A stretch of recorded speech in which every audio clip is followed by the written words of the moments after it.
Joe Heller's 1961 book, Catch-22, is widely regarded as one of the most important novels of our time. The title itself has become part of the American vernacular and has sold more than 10 million copies. He went on to write 5 other novels, including Something Happened and Closing Time. His latest work, Now and Then, is a memoir tracing his life from Coney Island to today, and I am pleased to have him back on this program. Welcome back, sir. You look great. I'm telling you, 75, I mean, you know it. I know it. Yeah. And I stated in the last paragraph. Here is the last paragraph. I have much to be pleased with, including myself, and I am. I have wanted to succeed, and I have. I look younger than my years, much younger to people who are young, and I am in reasonably good health. My appetite continues hearty and is complemented by a sterling digestive system that almost never lets me down. I still have most of a good head of hair, and probably I have sufficient income and money to go on living as well as I want to, with enough left over. I feel to please my few heirs, Valerie, Sister Sylvia, children Erica and Ted. I am in love with my wife, still find other women appealing, enjoy a good many close friendships, and I've just finished writing this book. It will take about a year to be published, and I expect much of what I just said to still be true when it is. And lo and behold, it is. It all is, yeah. So, a memoir. I mean, it's 75. I mean, you've been writing about yourself, and Catch-22 is in part about you. Yes. You know, for a long time. I mean, a lot of what you've written is about yourself, but this is different in what way? Very much of what I've written is about myself. In almost all my novels, I'm in there, and my Coney Island background is in there. In the last novel, Closing Time, the Coney Island background is in there very frankly. Right. Even though it's fiction, it's autobiographical. So it seemed to me logical to continue those thoughts in that milieu in a nonfiction book, so those few people who are curious about me can read the book and see where I derived material from the novels. Why do you say now and then, from Coney Island to here? Well, which one do you want me to answer? Now and then. It's me now and me then, and Coney Island now and Coney Island then. And from Coney Island to here is here this minute. It's been a long journey, almost 75 years. Here I am, and I've traced my life. Yeah. It's not a full autobiography. There are many secrets, my own and others, I didn't reveal. But it starts with me as a kid, and 5 years old in Coney Island, and ends with me as a successful author at almost 75 years old, here with you. The first, what a good place to come. The gold ring, the first sentence is, the gold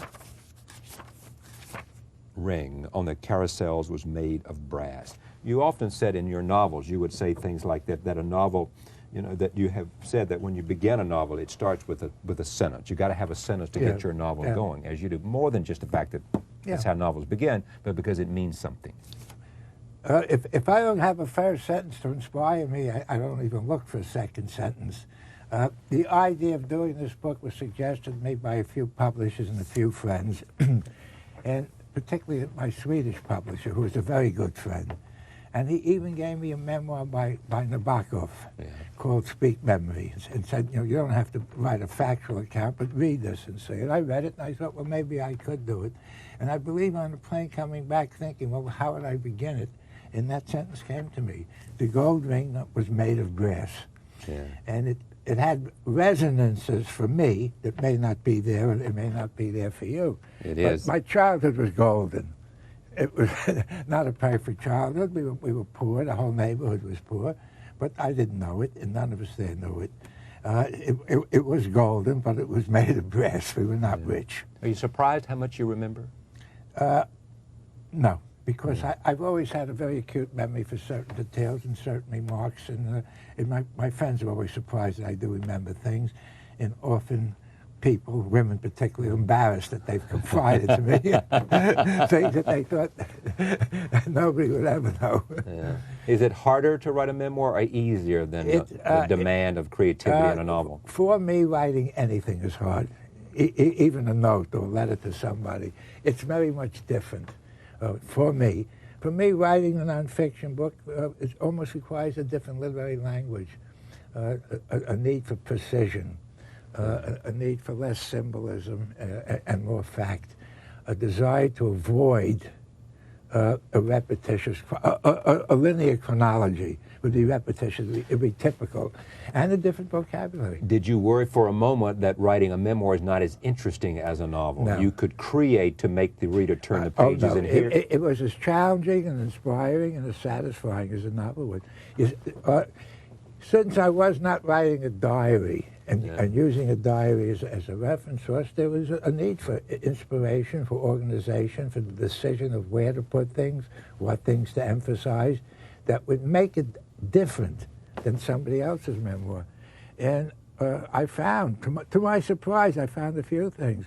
One is that my family life, the early family life, was more interesting, as interesting to me, more interesting than anything happened to me subsequently. Wait a minute. More interesting than anything that's happened to you subsequently? Yeah. The first 19 years of my life, I lived with my family in Coney Island.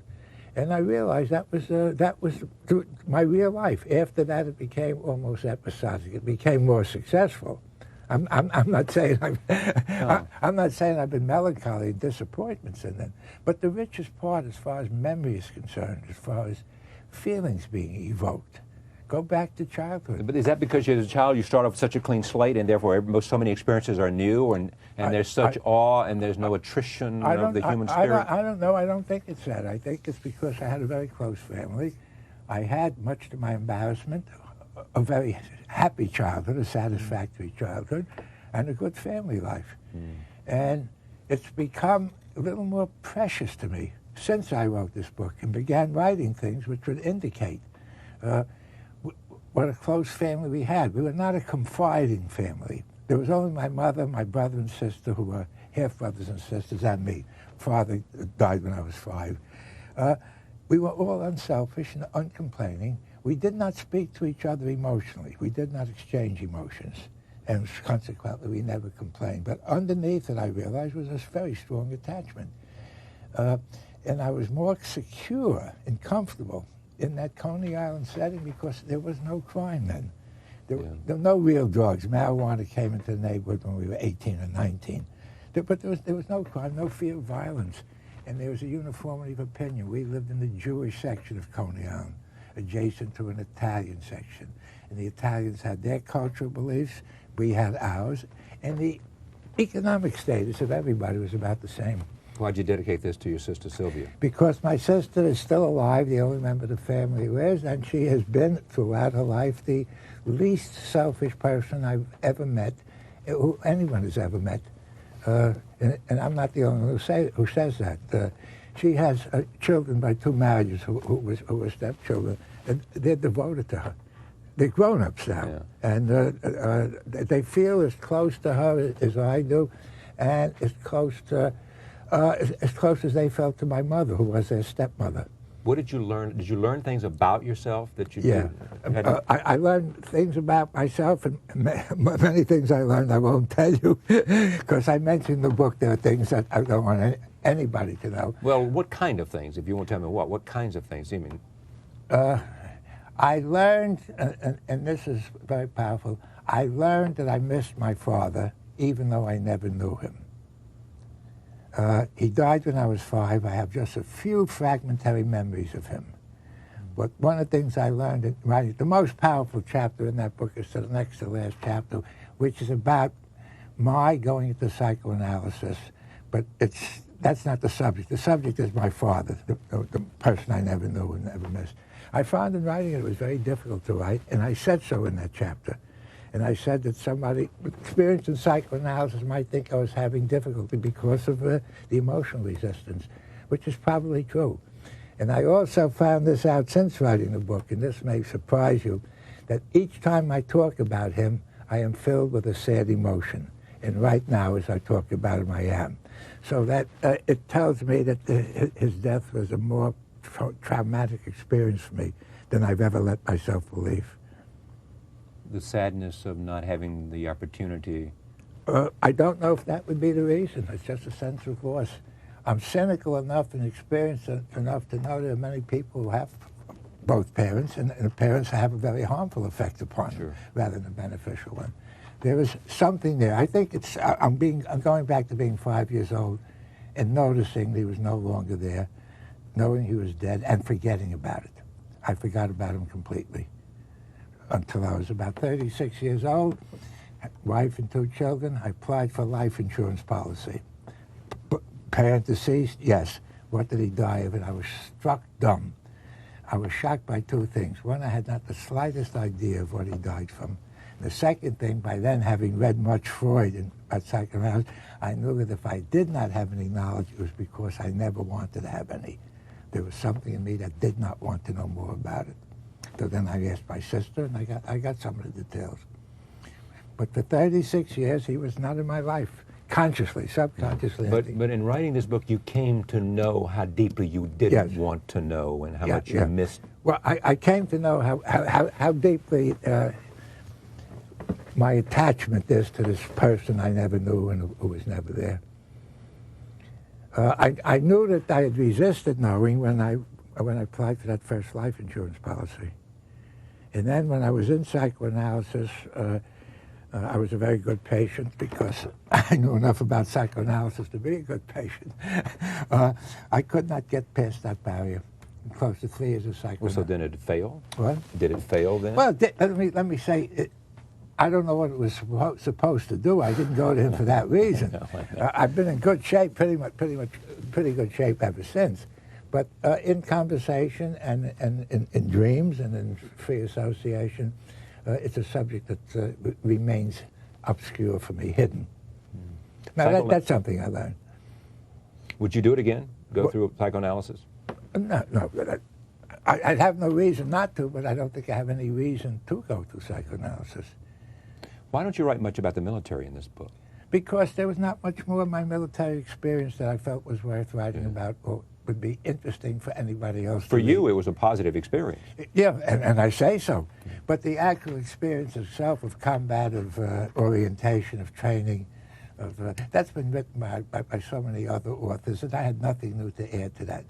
My military experience was beneficial and enjoyable, almost entirely. Even those last missions of mine when I was scared stiff became a rich experience because there was suspense. It was not boring. Catch-22 was not an immediate critical and commercial success, was it? No.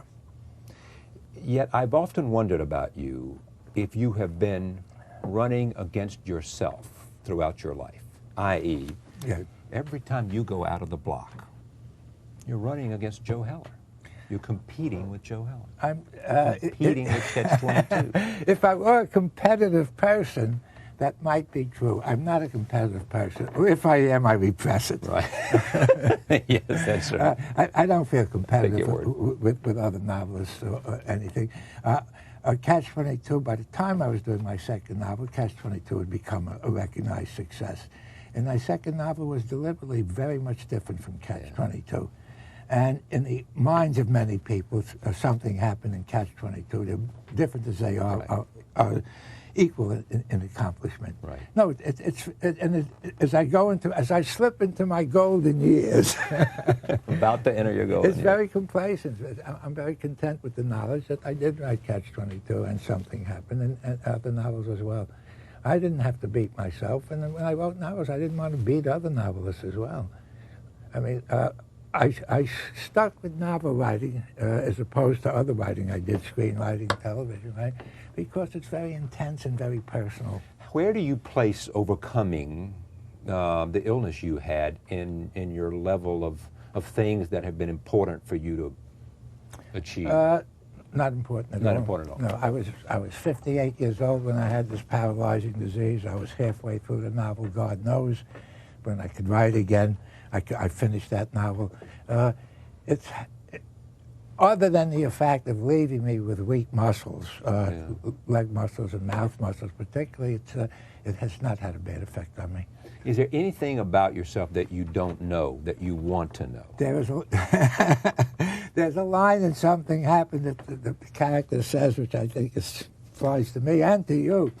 He says, half humorously, I know so many things I don't want to find out. That's great.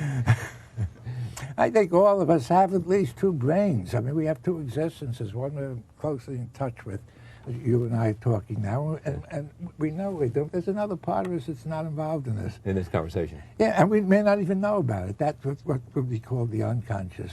We each have emotions, reactions to situations that are not logical, that are immature. And we don't know why we have them at certain times. What's the next book? I don't know. I've never had an idea for another book until the current book was not only published But put to bed. but promoted. Yeah, but promoted. Joseph Heller, Now and Then, From Coney Island to Here. A great story. Thank you, Joe. Great to see you. Thank you. Thank you for joining us. We'll see you next time.